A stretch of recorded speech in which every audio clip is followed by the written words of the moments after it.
Africa দরিদ্রতম একটি গ্রাম। এতটাই দরিদ্র যে সেখানে সন্তানের জননী এক মা একটু নুন আর সবজি খোসা ছিটিয়ে মাটির বিস্কুট তৈরি করে নিজে খান, বাচ্চাদের খাওয়ান, বিক্রিও করেন। রাতে যখন গল্প বলে ভুলিয়ে বাচ্চাদের খাওয়ান, ওরা কাঁদে, খেতে চায় না। মা বলেন, কাঁদিস না বাছা, একদিন আমরা থালা ভরা ভাত খাবো শিগগিরই। সেই গ্রামের স্কুলে একদিন রেস হবে, বিজয়ী পুরস্কার মেডেল নয়, ট্রফি নয়, এক ঝুড়ি খাবার, রুটি, বিস্কুট, কেক, চকলেট, এইসব। ওদের মধ্যে খুব উৎসাহ। পরদিন রেস শুরু হবে। জীর্ণ বস্ত্রে অর্ধনগ্ন বাচ্চারা লাইন দিয়ে দাঁড়িয়ে, on your mark, ready, steady, go. দৌড় শুরু। কিন্তু একই কাণ্ড, ছেলেরা দৌড়াতে দৌড়াতে একজন পাশের জনের হাত ধরে ফেলল।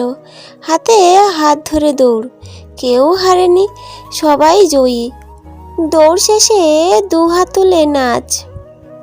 রক্তচক্ষু শিক্ষকের জিজ্ঞাসু চাহনি, এমন তো কথা ছিল না, এর মানেটা কি? শিশুদের জবাব, আমরা কেউ একা জিতলে অন্য ক্ষুধার্ত বন্ধুদের না দিয়ে কোন আনন্দে খেতাম।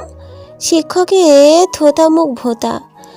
আভান্ট আফ্রিকার একশো সংস্কৃতির, যার অর্থ I am because we are. আমরা আছি তাই আমি আছি, আমরা না হলে আমি কে? লাখ কথার এক কথা এবং শেষ কথা। দরিদ্র ক্ষুধার্ত মানুষের নীরব কান্না, হাহাকার যখন আফ্রিকার বাতাস ভারী হয়ে ওঠে, তখন উন্নতি বিশ্বের লোকেরা মহানন্দে বিভোর। সারা বিশ্বের সম্পদ অল্প সংখ্যক মানুষের হাতে স্তূপীকৃত। হায়রে অসম বন্টন! আমরা মানবতার কথা বলি, ধর্মের বলি ছুঁড়ি, সমরাস্ত্রের জন্য কোটি কোটি ডলার ব্যয় করি, নিজেকে বাঁচানোর জন্য অন্যকে হত্যা করি, ধর্মের নামে সারা বিশ্বে ছড়িয়ে দিচ্ছি আগুন। অথচ পৃথিবীর 1/3 মানুষ দরিদ্র সীমার নিচে বসবাস করে। এই আধুনিকতা সভ্য যুগেও মাকে সন্তানদের ক্ষুধা নিবারণের জন্য মিথ্যা আশ্বাসের গল্প শুনিয়ে ঘুম পাড়াতে হয়। আশ্চর্য এই পৃথিবী! কোথায় আমাদের মানবতা? কোথায় আমাদের ধর্ম? কোথায় আমাদের বিবেক?